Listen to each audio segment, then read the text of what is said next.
रत्नागिरीत आल्यानंतर मला ठेच्याची कमी आठवण करून देणारी आज मी एक रेसिपी तुमच्यासोबत शेअर करते।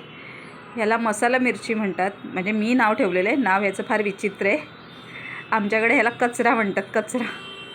तुमच्याकडे ही रेसिपी बनवली जाते का? त्याला काय नाव आहे का मला नक्की सांगा। याची एवढी सुंदर रेसिपी आणि याचं नाव एवढं विचित्र काय आहे मला काही कल्पना नाही, पण मी याला मसाला मिरचीच म्हणते। याच्यासाठी धणे घेतले होते, मुठभर धणे घेतले होते, त्याच्यामध्ये अर्धा चमचा मोहरी घेतलेली आहे, पाव चमचा मेथी दाणे, 5-6 लसणीच्या पाकळ्या आणि 2 चमचे सुकं खोबरं किसून घेतलेलं आहे।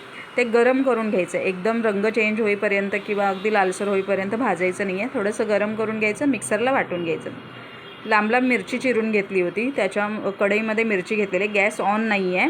त्याच्यामध्ये हा मसाला घालून घ्यायचा आहे, चवीनुसार मीठ घालायचं आहे, तेल घालायचं आहे थोडंसं, आणि लिंबू अर्धा चमचा असं पिळून घ्यायचं आहे आणि एकदम मंद गॅसवर किंवा आचेवर असं कलर अगदी त्या मिरचीचा चेंज होईपर्यंत किंवा ती ट्रान्सपरंट दिसेपर्यंत शिजवून घ्यायचे। खरंच सांगते, एकदा नक्की बनवून बघा, तुम्हाला प्रचंड आवडेल। आणि ही तुम्ही मिरची स्टोअर करून ठेवू शकता, एक 15 दिवसापर्यंत तरी व्यवस्थित राहते आणि खायला एकदम बेस्ट लागते। नक्की बनवून बघा आणि व्हिडिओ आवडल्यास चॅनेलला लाईक, शेअर आणि सबस्क्राईब करा। व्हिडिओ पाहिल्याबद्दल धन्यवाद।